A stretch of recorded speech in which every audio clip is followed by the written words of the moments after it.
6절 이제 보니까 어제 제가 말씀을 드렸듯이 또 이제 성전을 건축하는데 또 이제 신고가 들어간 거죠. 성전을 건축하는데 신고가 들어갔습니다. 그랬더니 3절에 보니까 그때 유브라데강 건너편 총독 다뜨네와 스달보스다와 그들 동관들을 보냈습니다. 그렇죠? 신고를 했더니 그렇게 예루살렘 성전을 건축하니까 또 신고가 들어간 거예요. 아마 사마리아 사람들이 또 신고를 했겠죠. 그러니까 이제 총독 다뜨네와 그 일행을 거기다가 보내서 검사하게 하는 거죠. 검사하게. 그래서 여기서 이 총독 다뜨네는 지금 뭡니까? 사찰 나온 거, 사찰 나와 있습니다. 자, 그 상태에서 6절에 유브라데 건너편 총독 다뜨네와 스달보스네와 그들의 동관인 유브라데 강 건너편 아바삭 사람이 다리오 왕에게 올린 글의 초본은 이러하니라. 그래서 이제 가서 쭉 살펴보고 다뜨네 총독이 다리오 왕에게 글을 보냅니다. 글을 보냈더니 7절에 그 글이 일렀을 다리오 왕은 평안하옵소서 왕께 아뢰옵나니 우리가 유다도에 가서 지극히 크신 하나님의 성전에 나아가 보니 여기서 유다도라고 하는 것은 전체 페르시아 영역에서 유다를 한 도로 보고 있다라는 것을 알 수 있어요. 그래서 큰 우리로 말한다 그러면 중국이나 미국이나 이런 것처럼 유나이티드 스테이트죠. 큰 나라인데 각 주마다 자치권이 형성이 된 각 주마다 자치권이 형성이 된 그런 형태라고 볼 수가 있거든요. 그러니까 유다도에 가서 지극히 크신 하나님의 성전에 나아가 본즉 성전을 큰 돌로 세우며 벽에 나무를 얹고 부지런히 일함으로 공사가 그 손에서 형통하옵게. 그러니까 상당히 많이 공사가 진척되었다라는 것이죠. 상당한 공사가 진척되었다라는 것이죠. 성전에 큰 돌을 세우고 벽에 나무를 얹었다. 벽에 나무를 얹었다는 것은 석가래를 치고 있다라는 거예요. 석가래를 치고 있다. 그러니까 상당히 진척이 거의 한 80% 이상 완료되어 가고 있다라는 것을 보여주고 있는 것입니다. 9절 우리가 그 장로들에게 물어보기를 너에게 명령하여 이 성전을 건축하고 이 성곽을 마치라고 하였느냐 하고 이 9절에서도 보니까 이것은 어떤 기분이 나빠서 누가 일을 하라 그랬어 이런 것이 아니고 조사관이 객관적으로 또 차분하게 물어본 거예요. 이 일의 이제 시작과 끝을 누가 했느냐 이제 조사를 해야 될 거 아니겠습니까? 조사를 한 거란 말이에요. 조사를 했다. 또 11절에 그들이 우리에게 대답하여 이르기를 우리는 천지의 하나님의 종이라 예전에 건축하였던 성전을 우리가 다시 건축하노라. 이는 본래 이스라엘 큰 왕이 건축하여 완공한 것이라 라고 했거든요. 완공한 것이라 이제 그렇게 이야기하는 것이죠. 그러니까 지금 여기서 말하고 있는 것은 내가 가서 물어보니까 사람들이 그 자기의 조상 솔로몬이 큰 왕 솔로몬이죠. 큰 왕 솔로몬이 이미 건축한 것들을 우린 재건축합니다. 이렇게 이야기했습니다. 이제 이것이 지난번에 제가 미국 가기 전까지 했던 설교 진도예요. 자, 그 다음에 이제 12절 말씀에 우리 조상들이 하늘에 계신 하나님을 노엽게 하였습니다. 12절에 이제 이스라엘 사람들이 이렇게 얘기했다 이 말이에요. 이스라엘에서 뭐라고 얘기했냐면 우리 조상들이 하나님을 노엽게 했으므로 하나님이 그들을 갈대아 사람, 이 갈대아 사람은 옛날로 말한다 그러면은 바벨론, 페르시아 그쪽 사람들 전체를 갈대아 사람이라고 그래요. 지금으로 말한다 그러면은 이란, 이라크, 이란. 이쪽에 제일 서쪽에 유대가 있죠. 이스라엘이 있습니다. 이스라엘이 있고 그 다음에 이라크가 있고 그 다음에 이란이 있어요. 지금 이란하고 하마스가 이란의 배후를 받고 전쟁을 한다 그러잖아요. 근데 그 이란이 어디에 있냐면은 이라크 너머에 있어요. 그러니까 이스라엘과 이라크와 이란이 있는데 지금 이란 사람과 이라크 사람들 이렇게 전체를 통해서 갈대아 사람이라 이렇게 갈대아 사람. 그래서 이제 이 바벨론은 지금의 바그다드를 중심으로 만들어진 게 바벨론이고요. 그 다음에 아수르는 이란 지역을 배경으로 만들어진 게 아수르예요. 그러니까 바벨론이 유대와 더 가깝죠. 아수르는 이란 지역이니까 더 멀어요. 그런데 요 바벨론 지역과 아수르 지역의 일부를 이렇게 통틀어서 갈대아 사람이라 그러는데 특별히 바벨론 지역 사람을 이야기하고 있는 것이죠. 그러니까 갈대아 사람 바벨론 왕 느부갓네살의 손에 넘기심에 여기서 이제 다뜨네가 말하기를 그들이 이렇게 말합니다. 어떻게 말했냐 그러면 자기들 조상들이 하나님을 경록해 하여서 하나님을 경록하여서 하나님이 누구를 시켜서 바벨론 왕 느부갓네살 왕을 시켜서 이스라엘의 그 성벽을 다 허물었다고 합니다. 그렇게 이야기를 하는 것이죠. 그가 이스라엘 성전을 헐며 백성을 사로잡아 바벨론으로 옮겼더니 우리가 하나님께 죄를 지어서 바벨론 왕을 들어서 우리를 바벨론 포로로 끌어갔습니다. 13절에 바블레 왕 고레스 원년에 고레스 왕이 조서를 내려 하나님의 이 성전을 다시 건축하게 하였다. 그런데 바벨론 왕이 고레스가 돼서 조서를 꾸려서 우리를 해방시켜서 성전을 짓겠습니다라고 쓴 거예요. 그러니까 이제 여기서 이제 재밌는 게 뭐냐면 사실 고레스는 바벨론 왕이 아니라 페르시아 왕이거든요.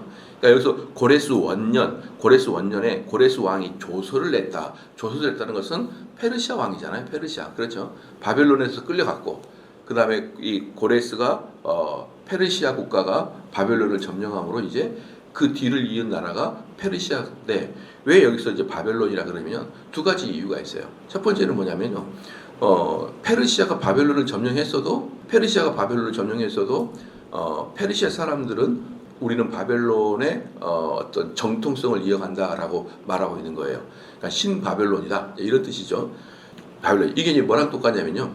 로마와 그리스가 싸워서 로마가 그리스를 이기잖아요. 그런데 로마는 자칭 헬라 문화의 전파자를 자처하고 있습니다. 그러니까 로마가 이김에도 자기들은 그리스의 전통을 이었다고 말해요. 그리스의 전통을 이어갔다라고 말하는 거죠. 또 뭐랑 똑같냐면요. 게르만 민족이 로마를 점령하게 되죠. 나중에 게르만의 대이동을 하게 되면서 게르만이 로마를 점령하게 되는데요. 그 독일, 게르만은 자기를 신성 로마 제국이다 이렇게 얘기해요. 신성 로마 제국이다. 우리는 로마의 정통을 이은 국가다.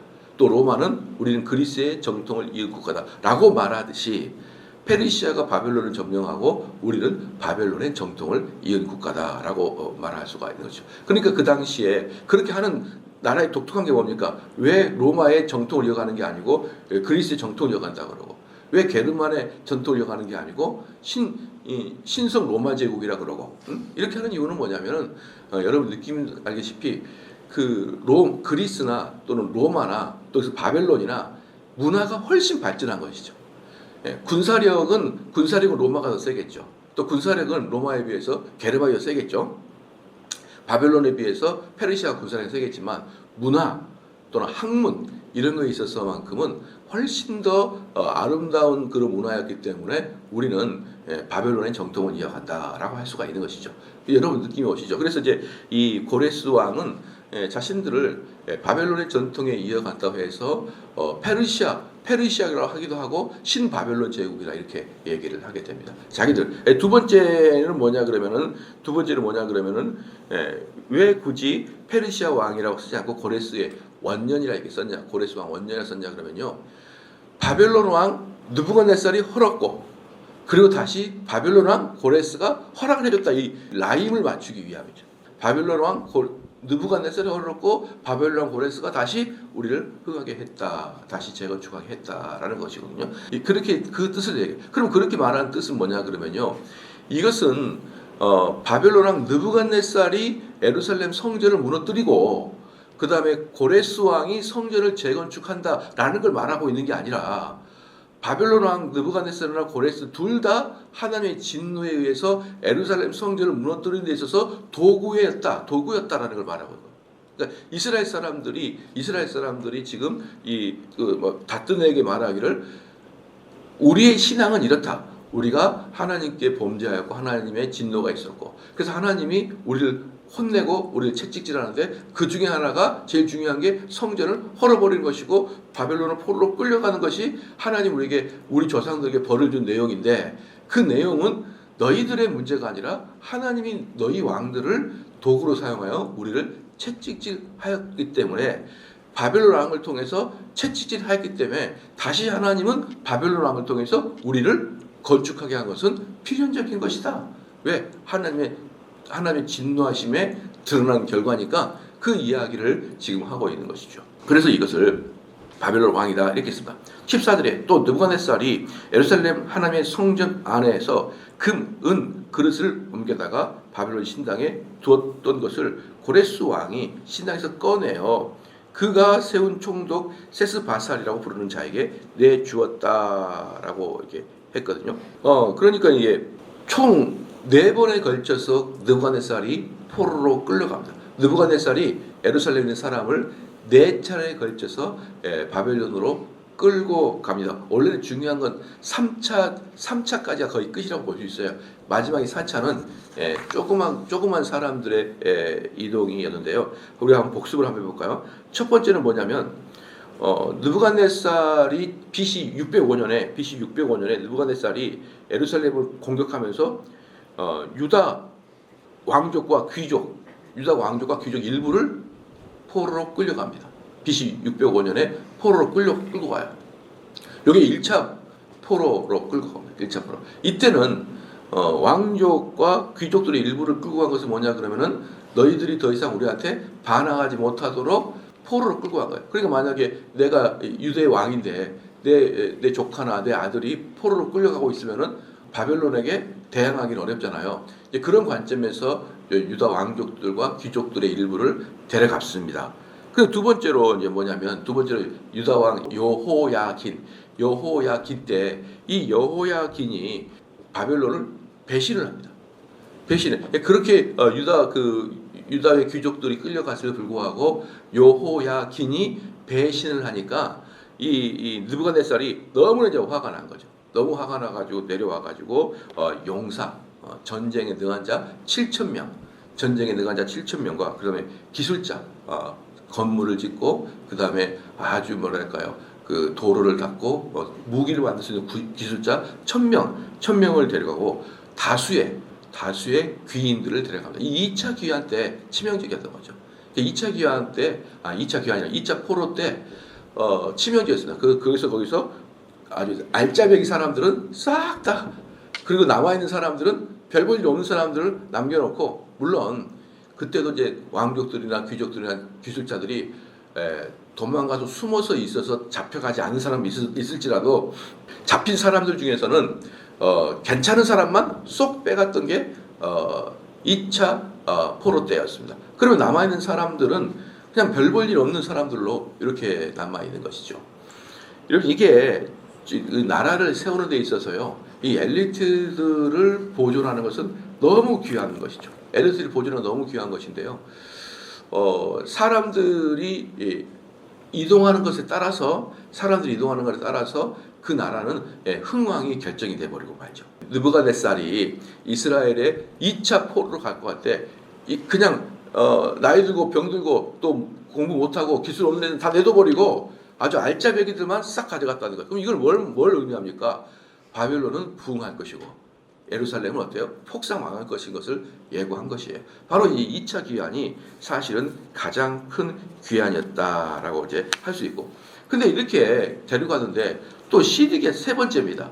그런 와중에서도 시드기야 왕이 또 배신을 하는 거예요. 3차 포로는 시드기야 왕이 또 배신해가지고 이제는 가가지고 진짜 못 걸어 다니는 환자, 노인, 뭐 이런 사람들만 내두고 탁 끌고 왔어요. 다. 아주 이제는 폐가 망신, 이제는 이제 보편적인 사람 다 끌고 와버린 거예요.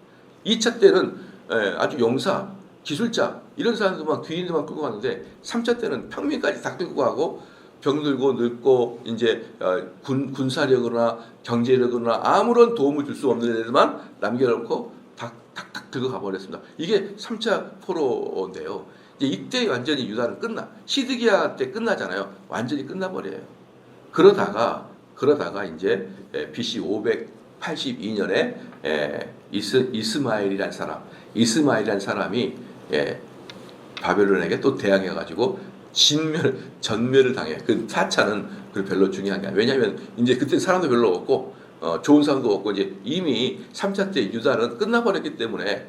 그러나 이제 유다는 끝났어도 어때요? 게릴라들의 어떤 그 작전이 있었을 거 아니에요. 그 게릴라를 움직였던 것이 582년에 이스마엘이라는 사람이었어요. 그래서 그 게릴라 때문에 아예 이번에 이스라엘이 하마스의 게릴라를 통해서 하마스를 완전히 팔레스타인을 그냥 공격했듯이 그 게릴라를 근거로 나머지를 싹 다 죽여버린 사건이 네 번째 사건입니다. 이런 식으로 해가지고 완전히 예루살렘을 박살을 내버렸던 사건이 14절, 또 느부갓네살이 예루살렘 하나님의 성전 안에 있는 금 그릇을 옮겼다가 바벨론 신당에 두었던 것을 고레스 왕이 신당에서 꺼내요. 그 가운데 총독 세스바살이라고 부르는 자에게 내죠. 이 총독 세스바살은 누굽니까? 수룹바벨이에요. 수룹바벨의 바벨론식 이름이라고 하시죠. 바벨론의 이름을 해서 우리도 이제 뭡니까? 그 일제 시대 때 우리나라 사람이 일본으로 귀화하게 되면 뭐부터 하죠? 이름부터 바꾸잖아. 이름부터 바꾸는 것처럼 이 세스바살이라고 이름을 바꿨습니다. 또 15절에 일러 말하되 너는 이 그릇을 가지고 가서 예루살렘 성전에 두고 하나님의 전을 제자리에 건축하라 하며. 그랬더니 고레스가 어떻게 했냐? 그 성전에 있는 그 창고에서 우리 성기 있죠. 그래서 뭡니까? 그릇, 은으로 된 그릇, 금으로 된 그릇, 쟁반 이런 거 있잖아요. 그런 것들을 다시 가져가서 너희들 성전 건축해라. 이렇게 했다는 것이죠. 근데 이때 이제 바벨론, 이 고레스 당시 때의 역사를 보면요. 이 고레스 왕이 어떻습니까? 지방자치제를 허용해줘요. 지방자치제를 허용해줘요. 그럴 수밖에 없는 게 페르시아 원주민으로 통해서 전체를 통솔한다는 것은 불가능한 거죠. 너무 땅이 크니까요. 여러분 러시아 인구가 2억이 안 됩니다. 러시아 인구가 2억이 안 되는데 러시아 땅이 세계에서 제일 크잖아요. 그럼 러시아 인구 2억이 안 되는 인구는 우리나라 대한민국보다 3.5배 정도밖에 인구가 많지 않다는 거예요. 우리나라 대한민국의 3.5배 정도밖에 인구가 안 돼요, 러시아가. 근데 우리나라 땅에 100배가 넘어요. 근데 그 땅을 2억도 안 돼 1억 몇천만 명으로 그 러시아 땅 전체를 관리하려고 하는 게 너무너무 힘들대요.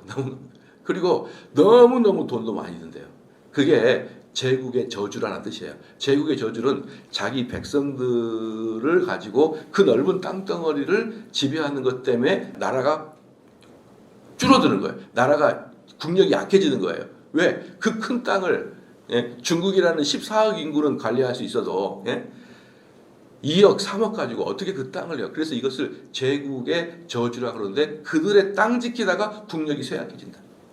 그렇다고 그 땅을 줄 수도 없고 그렇다고 그 땅 끝에다가 어떤 경비를 써야 되고 어쨌든 마을을 만들고 이렇게 해야 되기 때문에 그 땅을 관리하다가 국력이 쇠하여진다. 이게 제국의 저주예요. 제국의 저주예요. 그런데 이 페르시아나 바벨론이나 다 똑같습니다. 자기 원주민, 로마도 마찬가지예요. 원주민으로 자기가 점령했던 그 나라들을 다 지배한다는 것은 너무 어려우니까 어때요? 고레스가 생각했습니다. 자치제를 허용해 주겠다.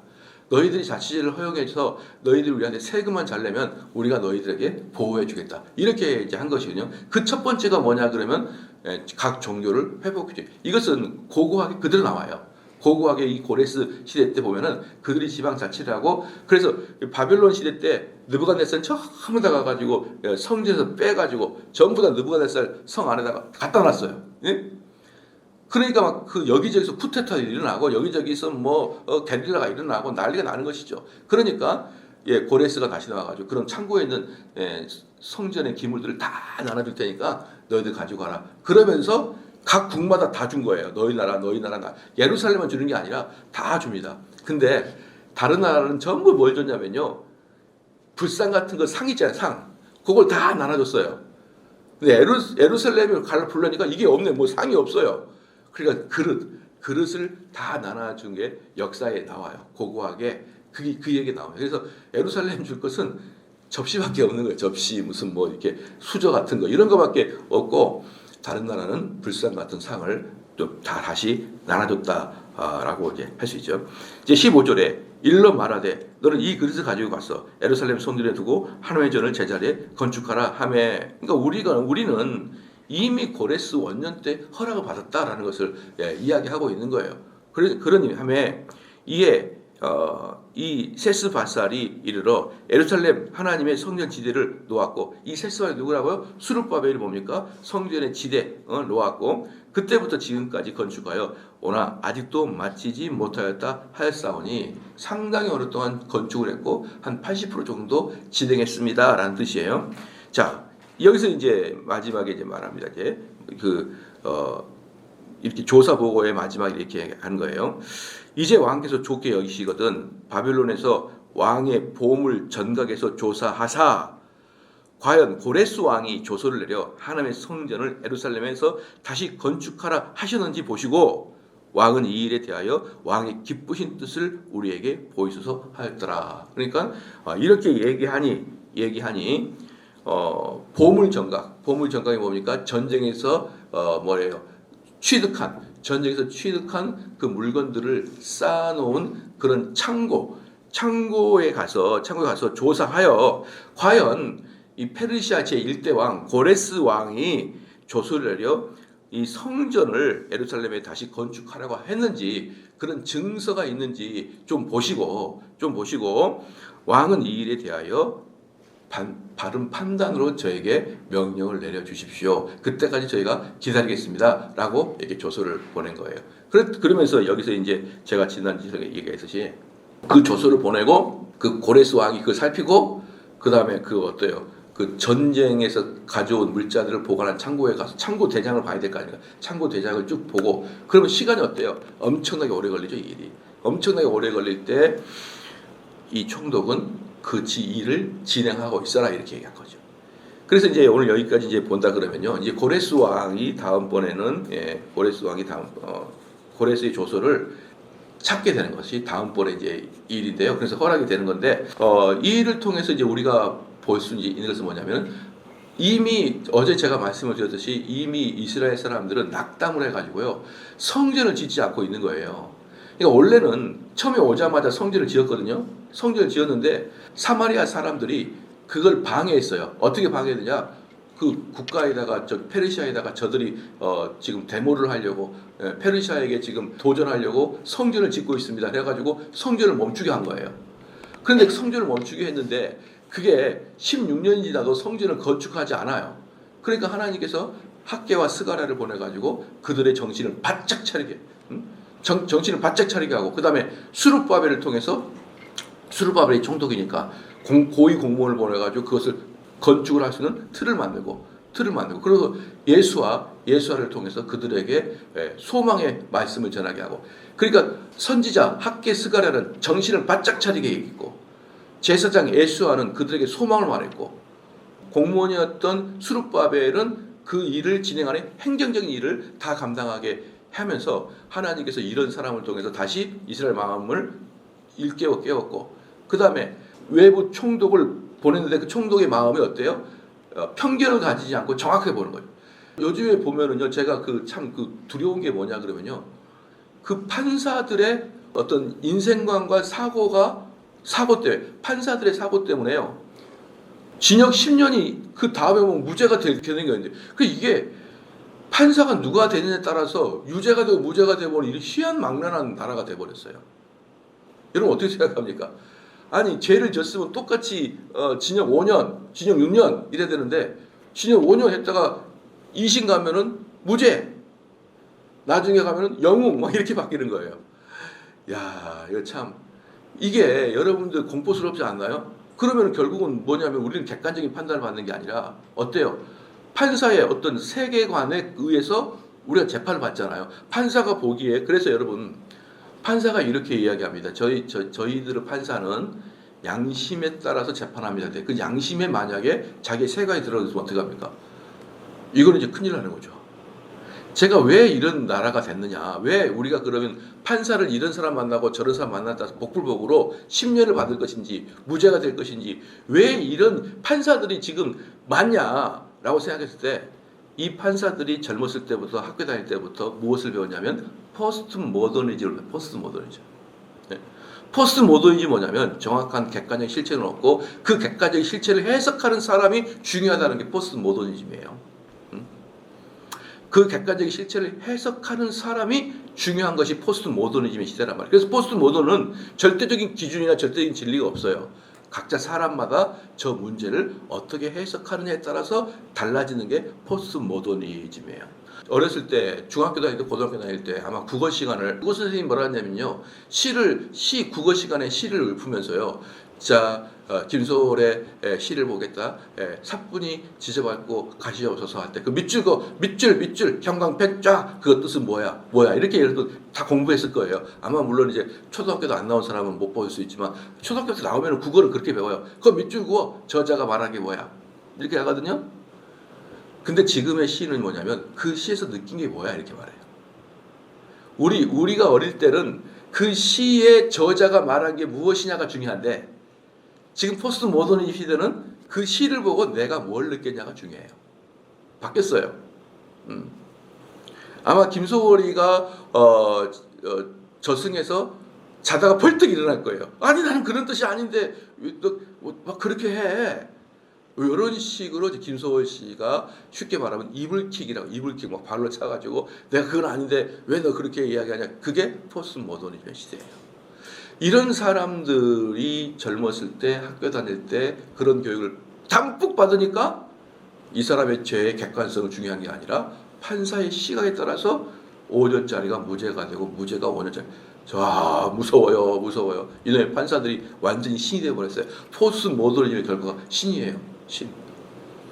여러분, 우리는 이런 것들을 보면서 정말 이 나라가 정말 이 나라뿐만 아니라 전 세계가 너무너무 무서워졌다는 것을 알 수 있어야 돼요. 그런데 어때요? 여기서 총도 뭡니까? 그렇게 자기 판단에 의하지 않고 자기 주관적인 판단, 자기 포스트 모더니즘 판단, 자기가 해석하는 판단이 아니라 정확하게 팩트 자체만을 보고하는 거예요. 팩트 자체를 보고하면서 뭐라 합니까? 언제도 지었고 지금 공사는 진행 몇 년이 됐고 얘네들이 고레스 왕 때부터 이랬다는데 참고 가서 한번 확인해 주십시오. 팩트만 딱 보내잖아요. 여기에 만약에 이 총독의 어떤 주관적인 사견이 들어간다 그러면 어때요? 최종권자는 그 판단이 바뀌어요. 여러분 그거 아십니까? 그 검찰에 가거나 그 다음에 경찰, 검찰, 법원까지 가잖아요. 그러면 여러분이 그렇게 생각할 수 있죠. 이 경찰이 꾸며놓은 조서를 검찰에 넘어가면은 뭐야? 다 틀렸잖아. 다 틀렸어. 다시 검찰 조사. 검찰의 조사를 법원에 가니까 뭐야? 다 법원이 다시 조사. 이런 거 없어요. 거의 대부분 여러분 잘 보십시오. 첫 번째 초등수사 경찰의 수사가 거의 끝까지 가는 거예요. 예. 그래서 첫 번째 조사는 경찰의 사고가 되게 중요해요. 경찰 자체가 요 인간 딱 보니까 얼굴 자체가 사기꾼이 분명해. 말하는 것도 이 달달한 게 사기꾼 같아. 이미 경찰 머릿속에 이놈 사기꾼이면요. 여기 자꾸 이렇게 사기꾼 쪽으로 가는 거예요. 여기 얼굴이 순박해. 얘가 속한 것 같아. 얘가 피해자 같아. 그럼 이렇게 이제 가는 거예요. 여기 조소가 그렇게 꾸려지거든요. 그렇기 때문에 많은 사람들이 초등 수사 받을 때 그 사람의 경찰의 마음을 잡는 것이 중요하다 그러더라고요. 물론 저는 조사를 받지 않았지만 뭐 꼭 조사를 받아야 아는 건 아니잖아요. 그래서 초등적인 관점에서 정해지면 이게 그대로 이렇게 가요. 법원까지. 만약에 이게 그런 구조가 안 된다면 검사는 엄청난 일에 빠질 거예요. 어마어마한 일에 빠져요. 그래서요. 거의 80~90%는 경찰의 그 마음이 마지막 재판장까지 마음까지 그대로 가야 돼. 무슨 말이에요? 첫 번째 초등조사에 편견, 선입견이 어디까지 간다는 거예요. 마지막 판결까지 간다. 판결까지. 그러니까 첫 번째 조사한 사람이 되게 중요하거든요. 바로 여기에서도 마찬가지예요. 정확하게 객관적인 사실만 이야기하잖아요. 자기가 볼 때 이 인간들의 눈빛들이 우리 페르시아를 배반을 하고 합니다. 이런 정서가 들어가 버리잖아요. 당연히 페르시아 다리오 왕은 스톱 하겠죠. 그래서 이 에스라 5장은 하나님께서 다뜨네의 마음을 만졌다 이렇게 표현하는 거예요. 하나님께 다뜨네, 그 총독 다뜨네의 마음을 만졌기 때문에 그 사람이 편견을 가지지 않고 정확하게 하나님 자기 페르시아에다가 전달했다라고. 여러분 바로 이게 제가 어제도 말씀했지만 하나님의 역사는 이렇게 사람의 마음을 쫙 움직여요. 사람의 마음을 만져서 움직이기 때문에 우리 눈에는 하나님의 역사가 보이지 않아요. 우리 눈에 하나님 역사 보이지 않고 아이고 다뜨네가 너무 좋았어. 아이고 우리가 다뜨네 만난 게 참 다행이지. 이렇게 표현하는데 사실은 뒤에서 하나님이 그들을 만지기 때문에 우리 인간의 눈에는 하나님의 섭리와 손길이 보이지 않고 하나님은 그렇게 해서 일을 진행합니다. 그래서 사랑하는 성도 여러분, 불신자는 뭐라고 합니까? 참 재수가 좋았어. 참 시대를 잘 만났어. 참 귀를 만났어. 이렇게 우연의 일치로 넘기는 게 불신자고 우리 그리스도인들은 하나님의 손길이 우리를 끌어서 이렇게 됐어. 그래서 우리 그리스도인은 어떻게 되는 거예요? 그러니까 나는 하나님 말씀에 순종하고 살아가는 것이 복받는 지름길이야. 이렇게 흘러가게 되어 있는 거예요. 기도하시겠습니다.